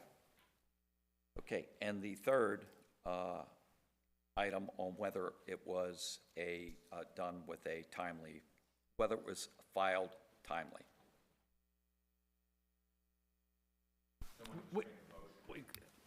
I make a motion that that was not filed in a timely fashion. I'll second it. Debate, right? Debate, Okay. okay. So, question, ready for question now. Given the timeline, if you looked at that timeline, I wrote it down. That Yeah, was I had it written down. That was I know given. this. You know, it started out the 6th of March, the 8th of March, the 18th of March, the 25th of March, the 29th. It's like, they weren't prepared, but they were trying. That's my defense. You know, they sent the city administrator a note that they were gonna, and the application for the appeal was, and they just did not have all the information, so they were sort of piecemealing it, adding it in as they go. So, But you can come back to the point and say, well, I want to get something done in the city, but I didn't ask, so I'm going to ask forgiveness because I'm late filing a permit to have something well, done. now, that's a little different, Yeah, yeah, it is. They did try to apply, just they didn't have all Well, the. they did didn't do enough apply. homework to know all the Ts are crossed and all the Is were dotted. Play that No, but ignorance when I do They something. did make an attempt. Well, so. they did apply and they paid the $400. And they paid fee they paid the $400 too. So there's, I mean, that's, inside the timely manners. so I don't know. All right, who are we gonna sway, Candy or Jeff? Can I sway you? You got me on, it was paid on time. Well, there you go. So, So I'm gonna change on it. Sorry. okay. Okay. So are you ready for the question? Okay. The The question, and we'll make a vote, was The motion was said it was not in a timely fashion. okay, then let's vote on whether it was It was not put in a timely fashion. not done on a timely fashion. Can I say yes? It was not done, or voted. Yes, I'm saying no to that. Okay. Phil Powell, no.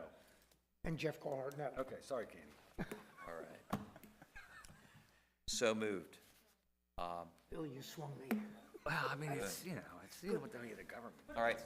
At this time, the hearing, we've heard this, we've made motions on all three requests. I thank you all for coming. Board of Appeals meeting is adjourned.